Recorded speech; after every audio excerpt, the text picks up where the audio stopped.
कल आने वाले वेबसाइट पर इस पर आइएगा। यहाँ पर आने के बाद स्टूडेंट लॉगिन पोस्ट मैट्रिक लिखा है, इस पर क्लिक कर लीजिएगा। यहाँ पर लिखा हुआ है विथ इन स्टेट और यहाँ पर आउट ऑफ स्टेट। यहाँ पर विथ इन स्टेट वाला में जाइएगा, इस पर क्लिक कर लीजिएगा। क्लिक करते ही यहाँ पर पेज ओपन होगा जो आपको लॉगिन करना होगा। तो यहाँ पर आपको लॉगिन करना होगा। लॉगिन करने के लिए यूजर आईडी एंड पासवर्ड आपके मोबाइल पर मिल गया होगा। जो आपने पिछले वाला, अगर जिनको रजिस्ट्रेशन नहीं किए होंगे ना, तो पिछले वाला वीडियो जाकर देख लीजिएगा और वहाँ से रजिस्ट्रेशन कर लीजिएगा। वैसे उसका हम पूरा डिटेल बताया गया किस तरह से करना है। उसमें केवल कॉलेज सेलेक्ट नहीं हो रहा था, इसके वजह से मैं उसमें छोड़ दिया था आधा पर करके। ठीक है, तो वो वाला पूरा वीडियो देख लीजिएगा। पूरा रजिस्ट्रेशन वगैरह सब कुछ कर लीजिएगा। पासवर्ड वगैरह चेंजिंग कैसे करना है सब कुछ है इसमें। मैं केवल बताऊंगा कि कैसे आपको कॉलेज सेलेक्ट करना है और डॉक्यूमेंट अपलोड कैसे करना है। तो यहाँ पर अपना यूजर आईडी एंड पासवर्ड डालेंगे, ये वाला कैप्चा इस बॉक्स में फिलअप कीजिएगा, लॉगिन कीजिएगा। लॉगिन आप इस तरह से हो जाएंगे, पूरा डिटेल यहाँ पर देखने को मिल जाएगा। ठीक है, यहाँ पर आइएगा, अप्लाई ऑनलाइन लिखा है, इस पर क्लिक कर लीजिएगा। यहाँ पर अप्लाई करने के लिए, ऑनलाइन करने के लिए आपको इसमें पेज ओपन हो जाएगा जो आपको फॉर्म किस तरह से भरना है। ठीक है, तो फॉर्म भरने के लिए यहाँ पर पूरा प्रोसेस ओपन होगा जो यहाँ पर इस तरह से देखने को मिल रहा है। जैसे यहाँ पर आधार नंबर और यहाँ पर मैट्रिक का डिटेल डालना है। यहाँ पर जैसे यहाँ पर मैट्रिक के पासिंग रेगुलर है या क्या है, जेएससी बोर्ड है, तो जेएससी बोर्ड इस तरह से सिलेक्ट कर लीजिएगा। इसके बाद मैट्रिक का पत्र संख्या डालिए, यहाँ पर रोल नंबर भी डाल सकते हैं, कोई दिक्कत नहीं है। यहाँ पर अगर उपलब्ध है तो यहाँ पर डालने के लिए लिखा गया है। ठीक है, इसके बाद 10वीं का पासिंग ईयर पूछ रहा है, तो ईयर पासिंग किए तो यहाँ पर सिलेक्ट कर लीजिएगा। यहाँ पर डेट ऑफ बर्थ आपका रहेगा। इसके बाद यहाँ पर मैक्सिमम मार्क कितना आया है, कितना था, और यहाँ पर मैक्सिमम में ऑब्टेंड कितना हुआ है ये दिखाएगा। यहाँ पर लिंक सिलेक्ट कर किया हुआ रहेगा। इसके बाद यहाँ पर ग्रेड क्या है तो यहाँ पर दिखाएगा। ठीक है, यहाँ पर हुआ 10th का सर्टिफिकेट। अब इसके बाद आता है पर्सनल डिटेल।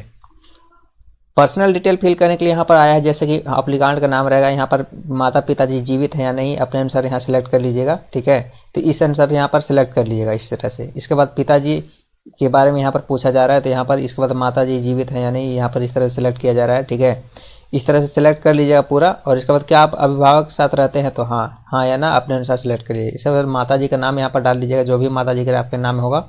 माँ का व्यवसाय क्या है, माता जी क्या करते हैं, नॉट वर्किंग या सेल्फ एम्प्लॉय, अपने अनुसार सेलेक्ट कर लीजिएगा। ठीक है, तो इस तरह सेलेक्ट कर लीजिएगा। इसके बाद पिताजी का नाम यहाँ पर लिखा हुआ रहेगा उसी तरह से। इसके बाद पिताजी का अभिभावक यहाँ पर यानी गार्जियन का नाम लिखना है। गार्जियन में कोई किसी का भी डाल सकते हैं, जैसे बड़े भाई या कोई मामा चाचा जो भी होंगे उनका यहाँ पर डाल सकते हैं। उनका संबंध यहाँ पर इसमें आपको सिलेक्ट करना होगा। ठीक है, इसके बाद यहाँ पर फैमिली का पारिवारिक आय, जो आपको आय प्रमाण पत्र पर जो बना होगा ना, उसको यहाँ पर डाल लीजिएगा। यहाँ पर कैटेगरी कौन सा है तो अपने अनुसार कैटेगरी को सिलेक्ट कर लीजिएगा इसमें से। ठीक है ना, इसके बाद ईमेल यहाँ पर दिखाएगा, यहाँ पर मोबाइल नंबर। इसके बाद यहाँ पर नीचे स्क्रॉल कीजिएगा तो यहाँ पर पिताजी का व्यवसाय पूछेगा, व्यवसाय क्या है आपके पिताजी का, तो यहाँ पर अपने अनुसार सेलेक्ट कर लीजिएगा। ठीक है, यहाँ पर अगर उनका पैन नंबर होगा तो डालिए, नहीं तो यहाँ पर छोड़ दीजिएगा। इसको कोई मॉडरेटरी नहीं इसमें डालना, इसमें छोड़ दीजिएगा। ठीक ना, इसके बाद आप आता है यहाँ पर इंस्टीट्यूट एंड कॉलेज का नाम। मेन यहीं पर प्रॉब्लम सबको आ रहा था, कॉलेज सेलेक्ट करना। तो यहाँ पर अपने जिला का नाम सेलेक्ट कीजिएगा, जो भी आपका जिला होगा जिला का नाम सेलेक्ट कीजिएगा। थोड़ा सा वेट कीजिएगा, यहाँ पर टाइम लेता है लोडिंग लेने में, थोड़ा सा वेट कर लीजिएगा। ठीक है, वेट करने के बाद यहाँ पर ब्लॉक का नाम सेलेक्ट कर लीजिएगा, जो भी आपका ब्लॉक में आपका कॉलेज जिस ब्लॉक के अंतर्गत आता होगा ना, उस ब्लॉक का नाम यहाँ से डालिएगा। इस तरह से आएगा, थोड़ा सा वेट कर लीजिएगा, थोड़ा सा वेट कीजिएगा, ओके कीजिएगा यहाँ पर 2 से 3 बार, तो यहाँ पर ऑटोमेटिक कॉलेज का नाम इस तरह से आ जाएगा। पहले क्या था कि यहाँ पर कॉलेज का नाम शो ही नहीं कर रहा था, दिक्कत आ रहा था बहुत सारा, कॉलेज का नाम ही नहीं शो कर रहा था। तो इसमें से जो भी कॉलेज आपका होगा ना, वो कॉलेज का नाम यहाँ से सिलेक्ट कर लीजिएगा। इसके बाद यहाँ पर थोड़ा सा वेट कर लीजिएगा। ये जो डिटेल है ना कॉलेज से रिगार्डिंग, तो ये ऑटोमेटिक यहाँ पर सिलेक्ट ले लेगा। जैसे यहाँ पर सिलेक्ट ऑटोमेटिक हो जाएगा तो ओके इस तरह से कीजिएगा। तो यहाँ पर देखिए ऑटोमेटिक ये डिटेल सारा शो किया है। जैसे यहाँ पर विद्यालय का पूरा नाम, बोर्ड, यहाँ पर email ID, mobile number board का, कॉलेज का। ठीक है, इस तरह से शो कर जाएगा। इसके बाद यहाँ पर आता है कॉलेज एडमिशन नंबर, जो आपको स्लिप पर मिलेगा। यहाँ पर तारीख यहाँ पर आपको सिलेक्ट करना है आपके स्लिप के अनुसार। इसके बाद कोर्स क्या है तो अपने अनुसार यहाँ सिलेक्ट कर लीजिएगा, आपके स्लिप पर लिखा हुआ होगा। ठीक है ना, और इसके बाद यहाँ पर वर्तमान में पाठ्यक्रम क्या चल रहा है, जैसे 11th है या 12th है। 11th जिनका होगा तो 11 का, जैसे यहाँ पर अप्लाई या फॉर्म जो कर रहे हैं ना, तो 11th का कर रहे हैं या 12th के लिए, तो 11th के लिए मैं कर रहा हूँ तो 1 यहाँ सिलेक्ट करूँगा। जो 12th के लिए कर रहे होंगे यहाँ पर 2 सिलेक्ट कीजिएगा। ठीक है ना, तो इस तरह सेलेक्ट कीजिएगा। छात्रवृत्ति का प्रकार किस तरह से, हॉस्टल में रहते हैं या डे स्कॉलरशिप, तो अपने अनुसार यहाँ सेलेक्ट कीजिए। ठीक है, जो हॉस्टल में रहते हैं हॉस्टलर सेलेक्ट कीजिए करेंगे, और जो हॉस्टल से बाहर रहते हैं वो डे स्कॉलर सेलेक्ट करेंगे। इसके बाद नीचे आते हैं यहाँ पर last year of class detail. यानी 10वीं का यहाँ पर डिटेल्स फिल करना है। 10वीं में डिवीजन, जिनका डिवीजन होगा डिवीजन सेलेक्ट करेंगे, जिनका ग्रेड होगा या सीजीपीए होगा तो अपने अनुसार सेलेक्ट कीजिएगा। पिछले साल के कक्षा में अध्ययन यानी क्या अध्ययन किए हैं पिछली बार, यानी लास्ट स्टडी क्लास, यानी 10 किए हैं तो 10 लिखेंगे, 12 किए हैं तो 12, आईएससी जिसको लिखते हैं या आईकॉम, ये हाँ जो भी होगा अपने अनुसार आईए सेलेक्ट कर लीजिएगा, ठीक है। अगर आईएससी हो तो आईएससी सेलेक्ट कीजिएगा। इसके बाद पिछले साल ग्रेड क्या आपका आया था, यहाँ अपने अनुसार फर्स्ट सेकेंड या जो भी इसमें से होगा इसमें सेलेक्ट कर लीजिएगा। इसके बाद पिछले साल परीक्षा का कुल अंक कितना आया था, टोटल अंक, ठीक है ना, कितना आया था। इसके बाद यहाँ पर टोटल यानी कितना नंबर था, जैसे मान लीजिए 500 नंबर का था तो 500 यहाँ डाल लीजिएगा। 500 में जितना नंबर आया था ना उतना यहाँ से इस तरह से डाल लीजिएगा, ठीक है। इसके बाद यहाँ पर आता है कम्युनिकेशन एड्रेस, तो अपना जिला का नाम यहाँ से सेलेक्ट कर लीजिएगा। जो जिला में आप रहते होंगे ना उस जिला का नाम इस तरह से सेलेक्ट कर लीजिएगा। इसके बाद यहाँ पर पूरा एड्रेस लिख दीजिएगा, विलेज, पोस्ट, पुलिस स्टेशन, ठीक है ना। इसके बाद यहाँ पर पिन कोड, ठीक है, इस तरह से। इसके बाद यहाँ पर परमानेंट एड्रेस डालिएगा, तो परमानेंट एड्रेस में अपना नाम सेलेक्ट कीजिएगा, जिला का नाम इस तरह से, ठीक है। जिला का नाम सेलेक्ट करने के बाद उसी तरह से यहाँ पर पूरा डिटेल फिल कर लीजिएगा।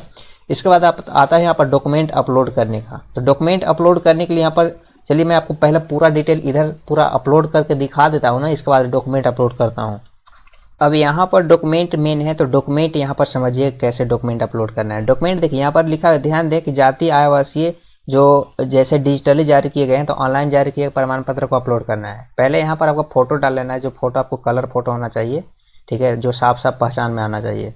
आवासीय प्रमाण पत्र जिसको रेसिडेंस सर्टिफिकेट बोला जाता है, तो रेसिडेंस डालिएगा, उसका यहाँ पर रेसिडेंस का सर्टिफिकेट नंबर यहाँ पर डाल लीजिएगा। यानी कि यहाँ पर लिखा है आवासीय प्रमाण पत्र की निर्गत संख्या, यानी सर्टिफिकेट नंबर डालिएगा रेसिडेंस का। आवासीय प्रमाण पत्र की निर्गत तिथि, यहाँ पर डेट डाल लीजिएगा, उसमें डेट दिया होगा, ठीक ना। इसके बाद यहाँ पर जाति का डालिएगा, तो जाति का उसी तरह से यहाँ पर डाल लीजिएगा, यहाँ पर संख्या, डेट, ठीक है। इसके बाद आय, तो आय का संख्या और डेट, ठीक है। उसी तरह से यहाँ पर कॉलेज का बोनाफाइड सर्टिफिकेट अपलोड कर लीजिएगा। यहाँ पर सर्टिफिकेट प्रीवियस मार्कशीट, यानी कि 10वां का अभी 11th के आप अप्लाई कर रहे हैं स्कॉलरशिप, तो यहाँ पर 10वां का मार्कशीट डालिएगा, ठीक ना। अगर 12th का जो कर रहे हो तो जो पार्ट 1 का जो होगा ना फर्स्ट सेमेस्टर का, तो उसका यहाँ पर अपलोड कीजिएगा, तो अपने अनुसार यहाँ पर डाल लीजिएगा। जैसे मैं यहाँ पर 11th के लिए अप्लाई कर रहा हूँ तो यहाँ पर 10 का मार्कशीट यहाँ पर डाल लीजिएगा। इसके बाद कैप्चा इस वाला में फिल कीजिएगा, यहाँ पर प्रीव्यू पर क्लिक कर लीजिएगा। डॉक्यूमेंट को आपको इस तरह से आपको डाल लेना है। डॉक्यूमेंट केवल आपको यहाँ पर जेपीजी फॉर्मेट लेगा, पीडीएफ फॉर्मेट नहीं डालना है, जेपीजी फॉर्मेट डालिएगा। इस तरह से डेट वगैरह सब कुछ डालने के बाद नीचे आइएगा, यहाँ पर प्रीव्यू का ऑप्शन, इस पर क्लिक कर लीजिएगा। यहाँ पर जो सर्टिफिकेट अपलोड करने का जो डॉक्यूमेंट अपलोड, केवल यहाँ पर जेपीजी फॉर्मेट डालिएगा। जेपीजी फॉर्मेट इस तरह से डाल लीजिएगा और यहाँ पर सर्टिफिकेट नंबर, इशू का डेट, इशू डेट यहाँ पर डाल लीजिएगा सब में, ठीक है। सब में इस तरह से अपलोड करने के बाद यहाँ पर कैप्चा वगैरह डालने के बाद प्रीव्यू पर क्लिक कर लीजिएगा। यहाँ पर आपको लिखा verify your mobile number, OTP आएगा, तो ओटीपी के लिए इस पर आपको क्लिक कर लीजिएगा। यहाँ पर आपको ओटीपी इस तरह से सेंड किया जाएगा, ठीक है ना। तो ओटीपी आपको मोबाइल पर इस तरह से भेजिएगा, ओके कीजिएगा। यहाँ पर ओटीपी डाल लीजिएगा। ओटीपी डालने के बाद ओटीपी इस तरह से डाल के यहाँ पर फाइनल सबमिट पर क्लिक कर लीजिएगा। अगर मान लीजिए यहाँ से फाइनल सबमिट कर देंगे ना तो आपको यहाँ पर कोई एडिट करने का ऑप्शन नहीं आएगा।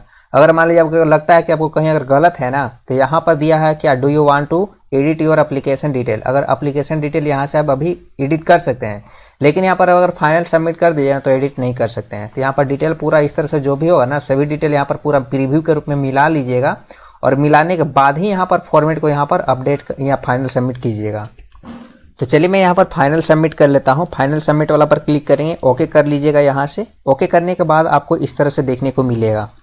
फाइनल जब हो जाएगा ना तो यहाँ पर लिखा है your application submitted successful, application number ये आपको दिखा देगा। तो इस तरह से आपको एप्लीकेशन नंबर प्राप्त हो जाएगा। तो इसी तरह से आपको पूरा डिटेल कर सकते हैं। यही है अपडेट। वीडियो अच्छा लगा तो लाइक कीजिए, सभी फ्रेंड को शेयर कर दीजिएगा।